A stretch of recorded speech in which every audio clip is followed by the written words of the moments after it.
to You Grow, You Cook, You Eat, sponsored by St. David's Foundation, the Smithville Community Gardens, and Smithville Public Library.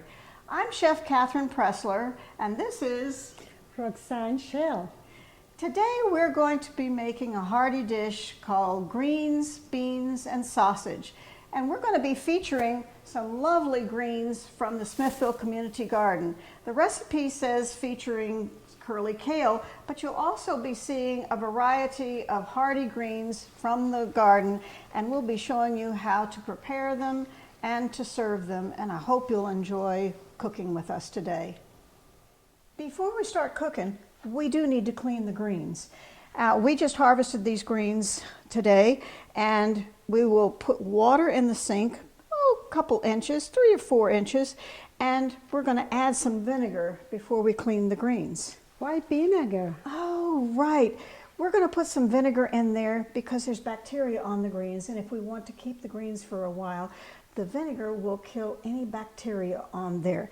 And in this amount of water, we're going to put, anywhere from a few tablespoons to a cup.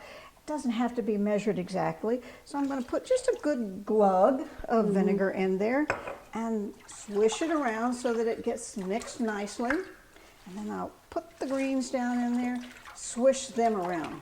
For how long? Oh, good. Always important to know how long. About 15 minutes, because it's going to take a little bit of time for the vinegar to work on the bacteria in the greens. So we'll let it just sit there. We don't need to agitate it or anything. And after about 15 minutes, I'll pick them up, set them here in the clean sink, empty the sink, put some more fresh, cold water from the tap in there. And after the sink fills up again, put my greens in there, rinse them around. Be sure I've got them nice and clean. Empty that out, and as you see, lay them all out over here. And why is we need this towel? And then we're going to pat them off real well to just get that extra moisture off of there. Now, if we're going to use them right away for my recipe, just get the dampness off of them, and then we'll take the stems out and begin to use them. But if you're not ready to use them right away, or you brought in a whole lot from outside and you're going to save them for another recipe, what we'll do is we'll take a plastic bag, wrap them up in paper towels, and put them in the bag, close them up, and keep them in the refrigerator. Now, packing them up like this, you can keep them for 2 to 3 weeks longer. Really? Because if we had just brought them in, put them in a bag, kept them in the refrigerator, they would not keep for several weeks longer because the bacteria that's on the greens would begin to decay the greens. But because we put the vinegar on them, knocked off that helped to keep them longer, and wrapping them in a paper towel, which keeps them from touching the plastic, because the moisture on the greens against plastic would begin to make them start becoming slimy. But wrapping them in a paper towel, keeping them with no bacteria, they're going to keep for a long time. And also this methodology with strawberries or berries, blueberries or your dewberries, with the little bit of vinegar, helps to keep them for a longer amount of time also. And what do we have here? Look at all these different greens. Yes. The recipe that we have today says it's for kale, curly kale, and that's what we have here, curly kale. All of these are from our garden at the Smithville Community Garden. But we have some other very interesting things. Red Russian kale, red curly Russian kale. This is the greens that are on broccoli. We always think of broccoli just for those little blossoms. Because you can eat the greens too. All of those greens that are on those leaves that are on that plant are totally edible. This is a lovely little green that is called Toi Choy, and when you look at the plant, it's this lovely rosette of a plant. It's an Asian green. It looks like a flower when you look on top of it. A lovely flavored green. This is another one called lacinato, like red lacinato. It's all curly and really very pretty, very tasty. This is a classic southern green, mustard green, wonderful in this collection. This is cabbage. On our cabbage heads, in the middle is a head of cabbage, but all of these extra green leaves are wonderful to eat. This you might recognize as bok choy. These are the outside leaves of bok choy. And this is Asian, no? Asian green, like this was an Asian green, tatsoi. And this is another one that is called joy choy. And another that is very, very similar, My King Choy. All of these Asian greens, you don't need to know the name of them, just know that they go lovely with this mixture of greens. And Of course, we have Swiss chard. And Swiss chard might have red stems, yellow stems, or white stems. And they're all just great. You don't have to know the names. Don't have to know the names. Just know that they all go well blended together. So the next thing we're going to do is take the stems out and chop them up and get ready to use them in our recipe. Okay, I'm ready. We have some beans here. And an easy way to do them in a recipe like this is to use canned beans. But if you learn to read labels, you'll look on the back and you'll see that sodium, which is the salt in the recipe, it says on here that it is 13% sodium, meaning 13% of your daily allowance. That's a little on the high side. And since we'll be putting some sodium or salt in our recipe, we can adjust that by taking the salt out of these, pour them into our colander, and rinse off the salt that is in the cans already. We'll rinse around, get what's in there, meaning we get what's in the bottom, and then rinse these off.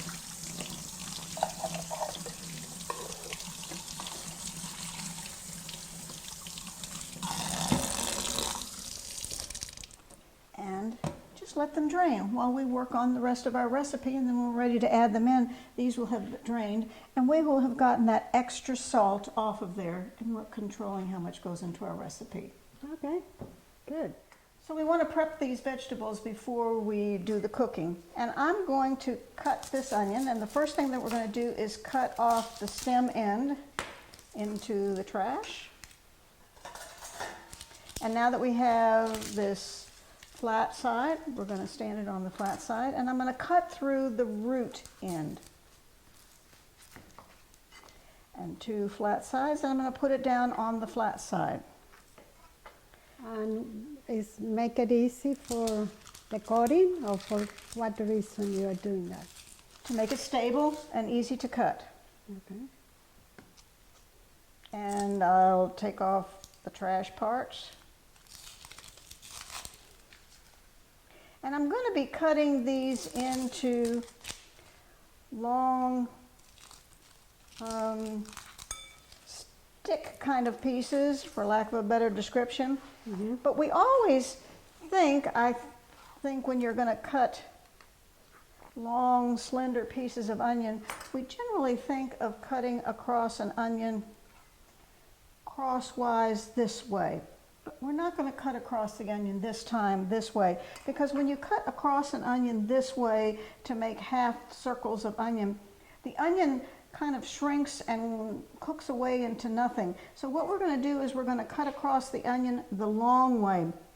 When you cut across the onion the long way, this is the way the cells of the onion runs, and they hold their shape better when they're cooked this way. And we want to see the onion show up in the dish this way. Mm-hmm. So I'm going to cut in, and you see I'm curling my fingers. I'm going to cut into the onion, and each stroke or cut into the onion, I'm cutting towards the center of the onion.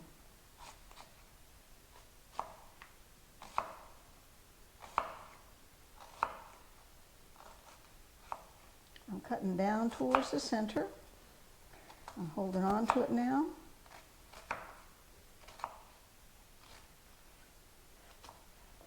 And now I need to cut off The end.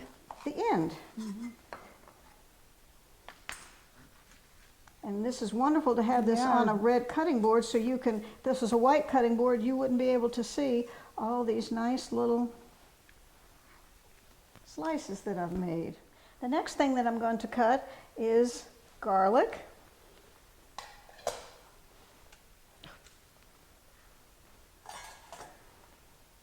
And it says to slice the garlic.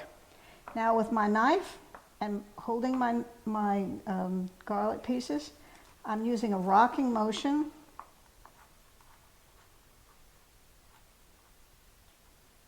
I'm cutting across those little slices. But also a little item that if you want to treat yourself to something fun to have. This is an instrument that is used for shaving chocolate. Not something you need to have, but if you want to have a little toy in your kitchen toy box, this also, you can use it for shaving chocolate, but you can also use it for shaving garlic. And it makes lovely little thin shavings of garlic. Clearly not something you have to have, but it is a fun toy to have. So I just show it, and of course, something you can find on Amazon. What can't you find on Amazon? But you can look and say, guess what y'all need to get Mom for Christmas, or my birthday, or Easter. But it's a nice little item to have. But one of the things I also remind you is garlic has a really sticky substance to it, so that whenever you chop garlic or cut garlic, be sure you go and rinse off your knife or rinse off your tools that you cut with garlic, because the stickiness stays on there, and it should be washed right away after cutting something with garlic. And be sure you're keeping your fingers in so that you do not get to where you're cutting that. So I have that cut. And you want to be real careful that you're not scraping your knife. So take the back side of your knife, gather up what you've used. Oh, and by the way, I had taken the skin off the garlic ahead of time, so don't think that I was chopping it with the skin on. I had taken that off ahead of time. And one more item to prep is thyme. The recipe says that you could use fresh thyme or dried thyme. So clearly, if you're using dried thyme, it's in the container. But fresh thyme, we have fresh thyme in the community garden. So do try it, because it's such a lovely herb. And to find it, it's in the community garden right next to Granny Gardner, that beautiful statue that's in the garden, right at the foot, right down below her. So it's wonderful to try it. And so you could go and cut up some little pieces. We can see it. Get some pieces picked up. You don't have to go purchase it at the grocery store. It's right there. Now, to take the leaves right off of the stem, they're really kind of fine, and it takes a little bit of time, although I have picked some off the stem. But here's what I always do, because I always don't have the patience to sit and pick the leaves off the stem. What I do is I take several stems, I put them together like this. I get a piece of cotton twine, inexpensive to have. I tie it together like this. Then you don't have to sit there and pick the leaves off. And I put it in. You'll see where I put it in the recipe a little bit later. Oh, you put it like that. I put it like this in the recipe, and as it stirs and it cooks, all these little leaves come off, and it flavors, and towards the end of the recipe, I just pull this little bouquet off, and the flavor is in there. But I also have some that I've pulled off that maybe I'll stir some in later in the recipe. So you've got 3 ways of doing it. You can take the time to pick the leaves off. You can put this, what we call a bouquet garni, which is tying them together, put them in, and you'll take them out later. Or dried thyme from your grocery store. So we'll see how we use any of these 3 later in the recipe. Okay. So the pan has been heating for a few minutes, and I'm going to be putting a tablespoon of oil in here, olive oil. So that will begin to heat up right away. And I am adding a pound of sausage. The recipe says a ½ pound of sausage, but because we had all of this amount of sausage, I'm going to go ahead and put it all in. And if you can hear, it is beginning to sizzle.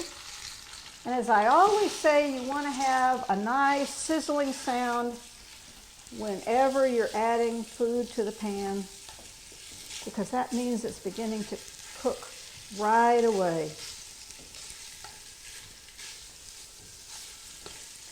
And we're going to let this cook for about 3 to 5 minutes because we're wanting the sausage to have a nice color. have a nice color, exactly.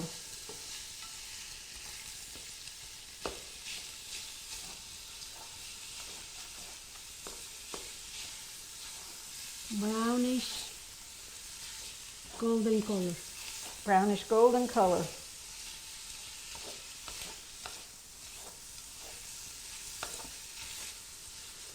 Sorry, smelling very nice.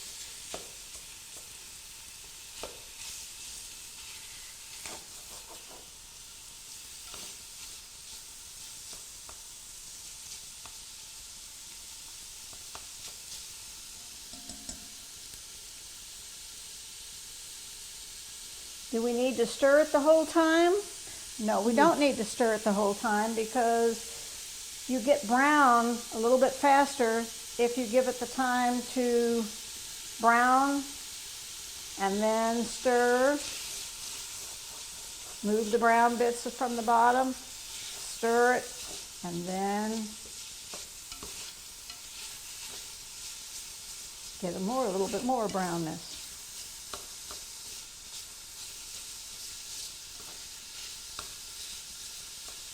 But also you want to break it up.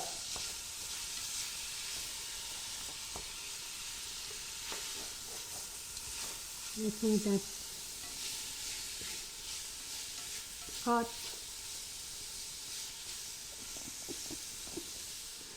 And this would take just a little bit longer than before because we do have like twice the amount of sausage in there than other people would have if they only did 8 ounces.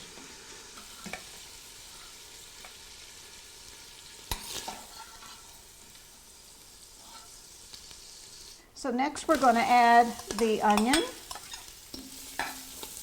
a pinch of salt,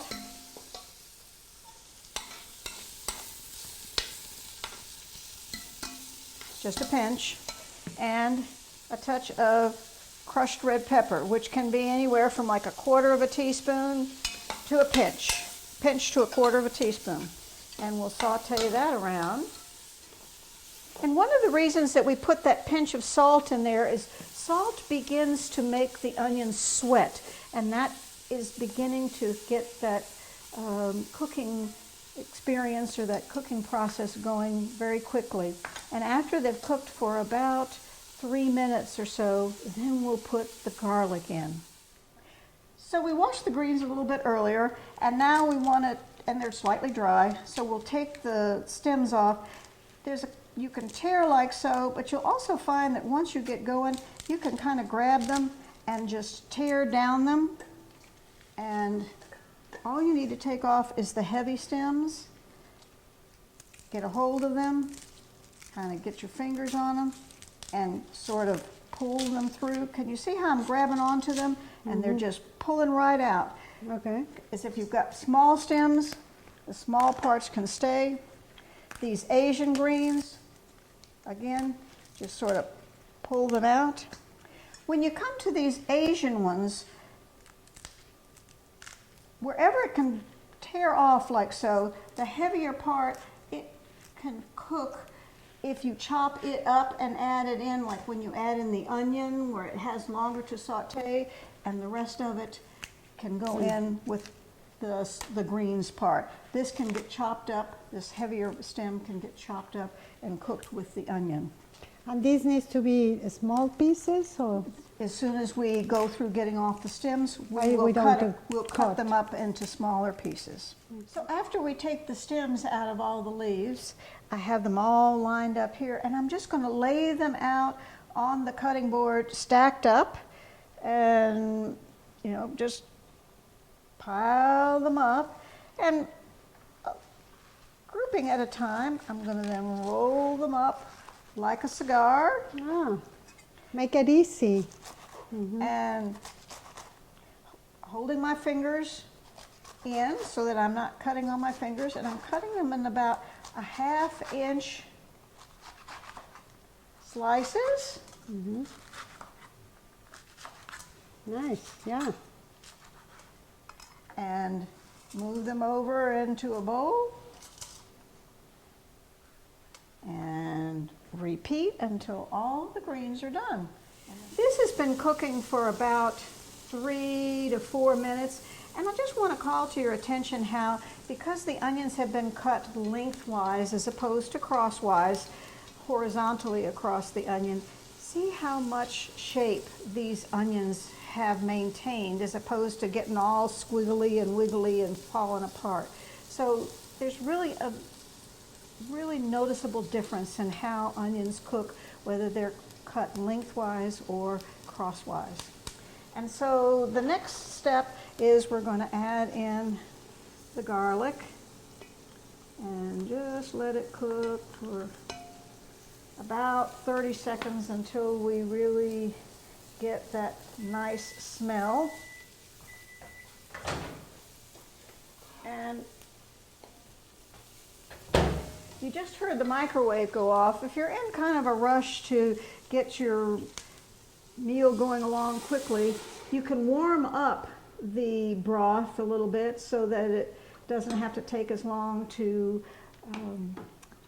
begin to warm up. And so we put in the broth kind of warm, and now it's time to put in the broth and all of the greens that we chopped up.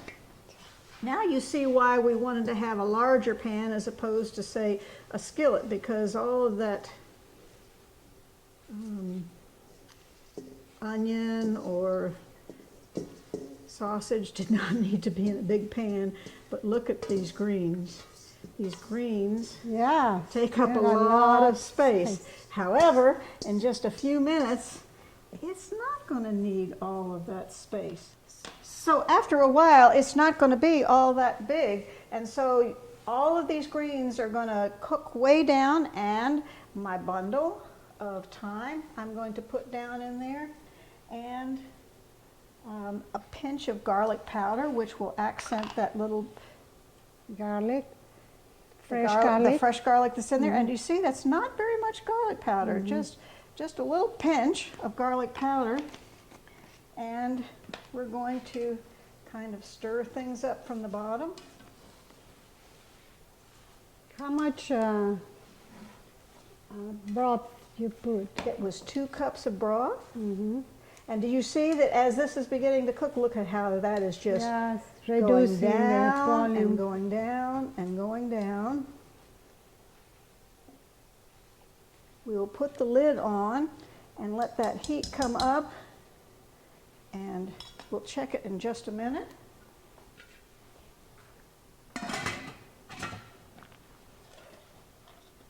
We've got the heat up. It's going to take now maybe about 6 to 8 minutes to really begin to get the greens to become tender.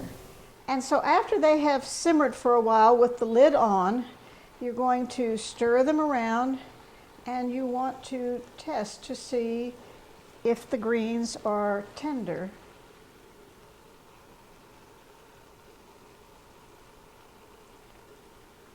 Now everybody has their idea of how tender they should be. To me, they're going to still be a little bit on the chewy side. Many people are used to having greens that have cooked for 4 hours and are just like falling apart chewy, but these have a little bit of chewiness to them. And I think this is just fine. So what we're going to do is we're going to add the sausage back in.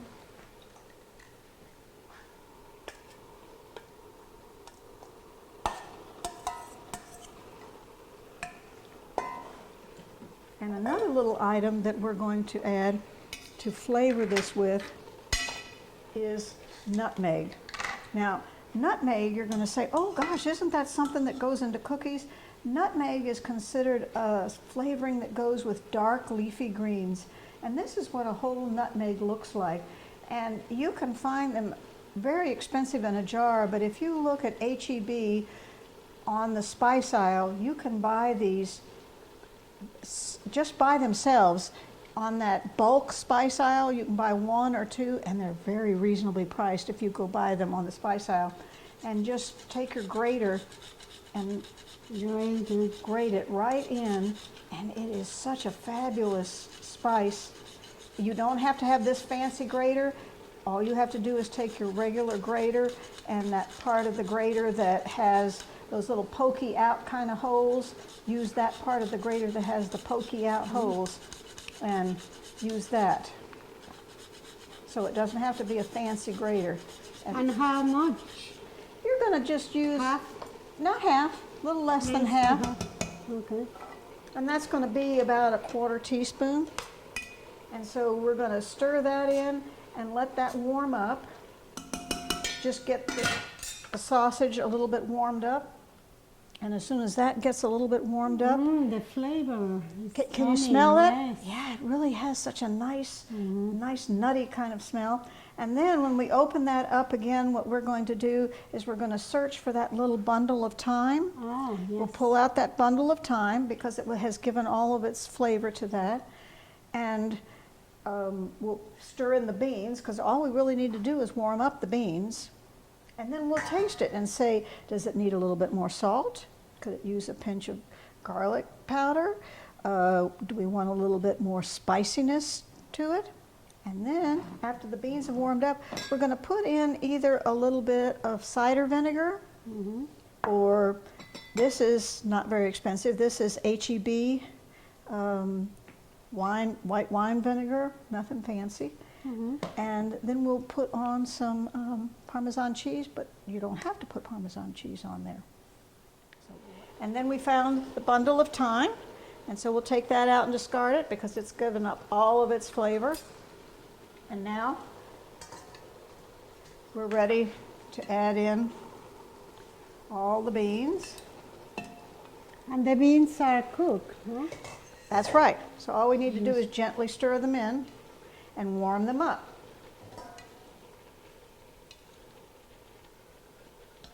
So we'll just put the lid on and let that warm up. So the beans and the sausage are in, and they have now worked together. So we're going to taste it and check the seasoning. I think they're good. The salt is just fine. Perfect. And now we're ready to put in some vinegar, either white wine vinegar or cider vinegar. Do you have a preference which one we Yeah, put? cider. Let's put the cider vinegar in. And it says a splash of vinegar. And so I think that looks like a good amount. And we'll stir that in. But it's anything that you have in the house, whatever. We'll stir that in. That is a, And I think it could use a little bit pepper. Maybe this is some fresh pepper. Do you think a little bit more crushed red pepper, do you think? Would you like crushed red pepper? No, Or that's it's plenty of okay. pepper? Okay, we'll let that be. What about a little bit more thyme? I think it's perfect. the Perfect flavor, time. yeah. At this point, if you want a little bit more time, this would be a great time to add dried pepper, dried thyme, although you could have added that dried thyme in a little bit earlier. And then it says put in some Parmesan cheese. Now, let me just tell you, this might be what you have in the house, is this already grated, but this is really not Parmesan cheese. This has got a lot of cellulose and other things in there. What I'm recommending that you use is some inexpensive American-made Parmesan, and that's what we're using right here, is some inexpensive American-made Parmesan, and you want to turn the heat off. And the brand that I'm using is Made in America, and it's Sartori, and it's like only $3.90 or something like that, and it's not too more expensive than this, but this is really, this has cellulose in it, and if you know what cellulose is, that's not really Good. that's not really good stuff. So you're, How much? as much as you'd like. You can put some in and we'll stir it in, and then we'll put some over our servings as we serve it up in our bowls. So now everything is warmed up and we're going to taste it. It's always important to taste things. So